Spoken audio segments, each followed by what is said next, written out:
Good morning प्यारे बच्चों, स्वागत है आपका क्लास 11th एनसीईआरटी मैथ्स में।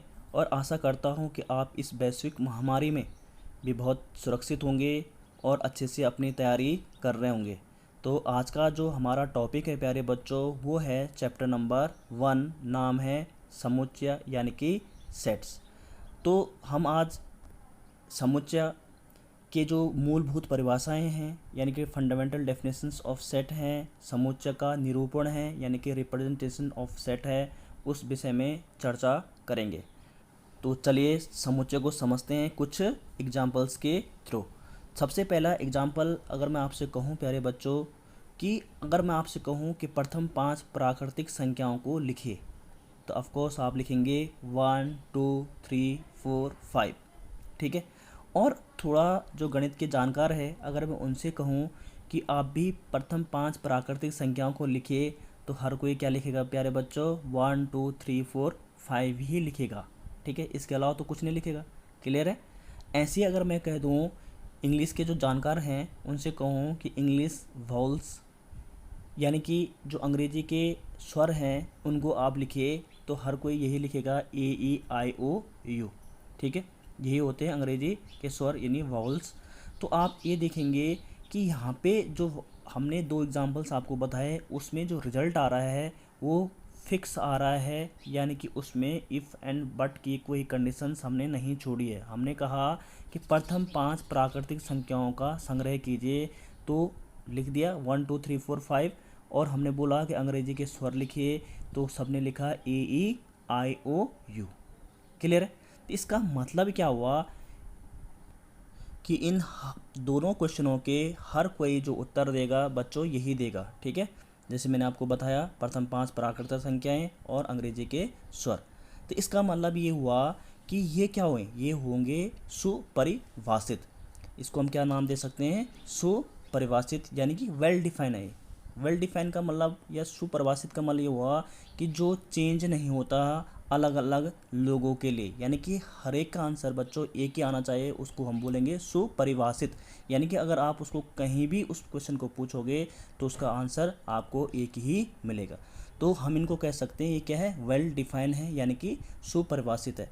तो इसका मतलब ये हुआ कि अगर मैं इनको ब्रैकेट के अंदर यानी कर्ली ब्रैकेट जो हमारा बनता है उसके अंदर अगर मैं इनको रख दूं, दोनों एग्जांपल्स के जो संग्रह आपने किया, तो इसी को हम क्या बोलते हैं? सेट बोलते हैं, समुच्चय बोलते हैं। तो समुच्चय की जो फाइनली जो आपके पास जो डेफिनेशन तैयार हुई वो ये हुई कि वस्तुओं के सुपरिभाषित यानी कि वेल डिफाइंड समूह या संग्रह, ठीक है। समूह बोल सकते हैं, जैसे आप देख रहे होंगे यहाँ पे 1 2 3 4 भी क्या एक संग्रह है, ये समूह है। और जो अंग्रेजी के स्वर है आपके वो भी क्या है? एक समूह ही है, AEIOU। तो इनको आप क्या बोल सकते हो भाई? इनको संग्रह बोल सकते हैं, इसको भी संग्रह बोल सकते हैं या समूह बोल सकते हैं। तो इसको हम क्या बोलते हैं? समूह अथवा संग्रह यानी कलेक्शन को ही हम क्या बोलते हैं? सेट या समुच्चय बोलते हैं। या इंग्लिश में यूँ कह सकते हैं कि a set is a well defined collection of objects. तो ये वेल डिफाइंड कलेक्शन ही तो है, वेल डिफाइंड एक संग्रह ही तो है इनका, ठीक है। तो ये आपकी सेट की डेफिनेशन यहाँ पे आपने तैयार की। तो बच्चों आपने देखा कि इन दोनों ही जो एग्जांपल्स मैंने आपको लिखाए उनके बेस पे आपने समुच्चय यानी कि सेट की एक डेफिनेशन खुद ही तैयार कर ली कि वस्तुओं के सुपरिभाषित यानी कि वेल डिफाइंड समूह अथवा संग्रह कलेक्शन को समुच्चय कहते हैं। तो इसके बाद बात आती है प्यारे बच्चों कि अगर ये सुपरिभाषित है तो हम किसी सुपरिभाषित संग्रह नहीं कहेंगे, ठीक है। तो उसके बारे में भी हम चर्चा कर लेते हैं कि किसको हम सुपरिभाषित नहीं कहेंगे, जिसके कारण हम उन्हें सेट या समुच्चय की श्रेणी में नहीं रखते। तो चलिए उसके एग्जांपल में मैं आपको बताता हूँ। प्यारे बच्चों, अगर सपोज मैं किसी बच्चे को ये पूछता हूँ कि आप 4 नदियों के नाम बताइए, ठीक है। तो क्या नदियों के नाम बताएगा? बोल सकता है गंगा, यमुना, सरस्वती, भागीरथी, ठीक है। कुछ भी बोल सकते हैं 4 नदियों के नाम। और ऐसे अगर मैं फिर दूसरे बच्चे के पास जाता हूँ और उससे कहता हूँ कि बच्चे आप 4 नदियों के नाम बताइए, हो सकता है वो कहे गंगा, अलकनंदा, कावेरी, कृष्णा।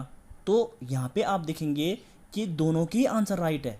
देखिए जिसने पहला बोला गंगा, यमुना, सरस्वती, भागीरथी, और जो दूसरा बच्चा था उसने कहा गंगा, अलकनंदा, नर्मदा, कावेरी, ये कुछ भी कृष्णा, ठीक है। तो दोनों की आंसर क्या अपने आप में सही है, लेकिन हम उसको सुपरिभाषित नहीं कह सकते। क्यों? क्योंकि हर व्यक्ति के लिए आंसर क्या हुआ, वेरी कर रहा है, आंसर क्या हो रहा है, चेंज हो रहा है।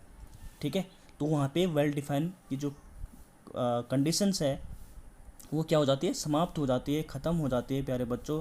तो जो समुच्चय की जो डेफिनेशन है उसके अकॉर्डिंग तो यही है कि वस्तुओं के सुपरिभाषित वेल डिफाइन यानी कि जो संग्रह है, कलेक्शन है, उसी को हम क्या बोल सकते हैं, समुच्चय, यानी कि हम उसे क्या बोल सकते हैं, सेट हो सकता है। ठीक है, अब ऐसे अगर मैं तीसरे बच्चे के पास जाऊँगा तो वो कुछ और ही नदियों का नाम लिख लेगा। ठीक है, आंसर सबके सही है लेकिन सेट अलग अलग बन रहे हैं। ठीक है, तो ऐसे केस में हम उसको समुच्चय नहीं कह सकते। ठीक है, अगर मैं ऐसे ही किसी को बोलूँ कि चलो 2 अच्छे बल्लेबाजों के नाम बताइए, तो हो सकता है कि 2 अच्छे बल्लेबाज, कोई धोनी बोले, कोई विराट कोहली बोले। अगले बच्चे को पूछूंगा तो कहेगा बुमराह अच्छा है, कोई कहेगा रोहित शर्मा अच्छा है। ठीक है, तीसरे के पास जाऊंगा कोई बोलेगा हार्दिक अच्छा है, कोई बोलेगा ऋषभ पंत अच्छा है। ठीक है, तो यहाँ पे आप देखेंगे कि आंसर क्या हो रहा है, आपका वेरी हो रहा है, यानी कि अलग अलग आ रहा है। ठीक है, जबकि खुद में अगर उनका इंडिविजुअल आंसर चेक किया जाए तो इंडिविजुअल आंसर उनके हो सकता है।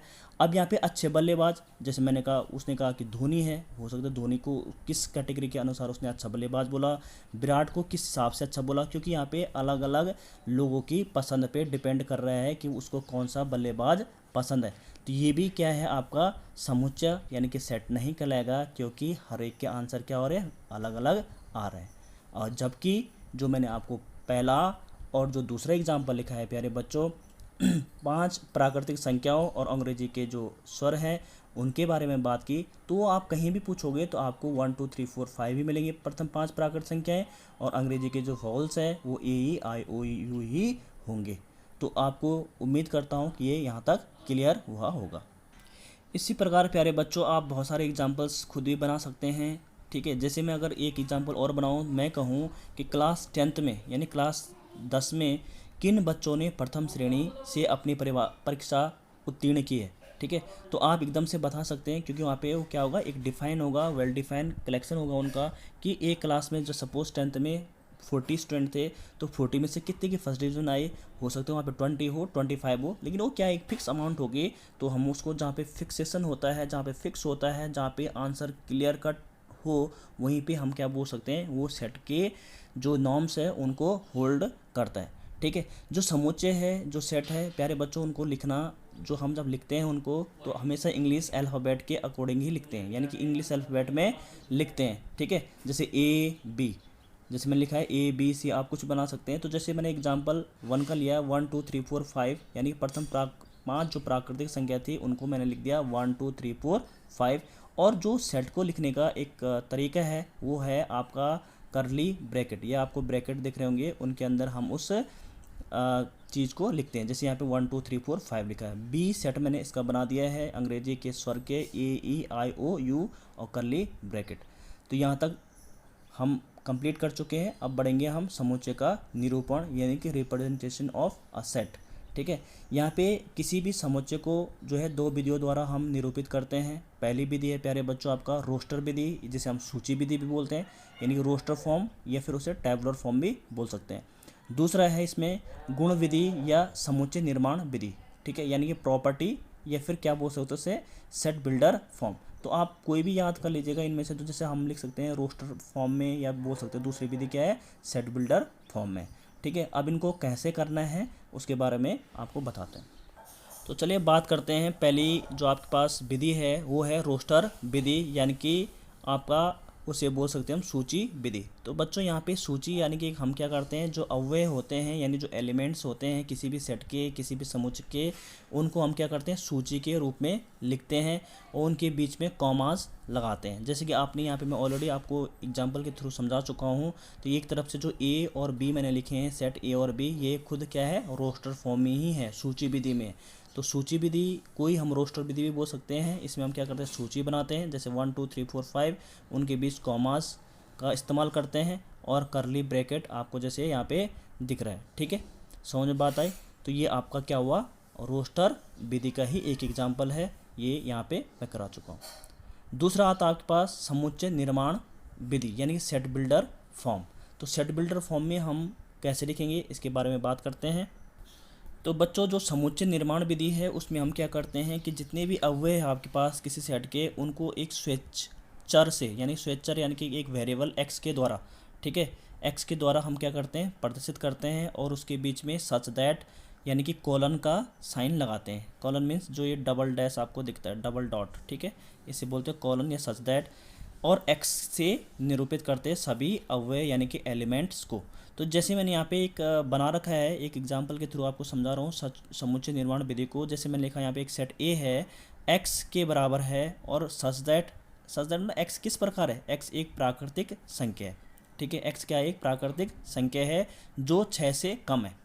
तो आप समझ गए होंगे कि इस चीज़ को ही मैंने क्या बना रखा है, सेट बिल्डर फॉर्म में बना रखा है, यानी समुच्चय निर्माण विधि में बना रखा है। जबकि ये क्या है, रोस्टर विधि है आपकी, यानी कि सूची विधि। ये सूची विधि क्या है, 1 2 3 4 5 था, और इसी को अगर मैं रोस्टर में बदलूँ तो क्या लिख सकता हूँ, इसको मैंने बोला था कि इनके जो सेट है, उनके जो जितने भी अव्यय हैं उनको हम किस फॉर्म में लिखते हैं, एक्स के फॉर्म में लिखते हैं। इसको मतलब 1 2 3 4 5 को मैंने क्या दिखा दिया, एक्स दिखा दिया, और सच दैट एक्स क्या है, एक प्राकृतिक संख्या है। तो आपको पता है कि हाँ वाकई में प्राकृतिक संख्या है, 1 2 3 4 प्राकृतिक संख्या है, और जो 6 से कम है, हाँ ये भी फुलफिल कर रहा है कंडीशन को, 6 से कम ही है, 6 से कम मतलब 5 4 3 2 1। तो इस चीज़ को यानी कि ये हुई आपकी रोस्टर विधि, और ये हुई आपकी सेट बिल्डर फॉर्म यानी समुच्चय निर्माण विधि। इसी का प्यारे बच्चों एक एग्जांपल और है कि a बराबर, सपोज a या b कोई भी सेट लिख सकते हैं आप। तो a बराबर जैसे मैंने लिखा यहाँ पे 0 1 4 9 16 डैश डैश डैश, ठीक है, तो इसको आप लिख सकते हैं a equal to X square. आपको पता है X square such that X क्या है, यहाँ पे बिलोंग कर रहा है किसको, जेड को, जेड यानी कि इंटीजर को।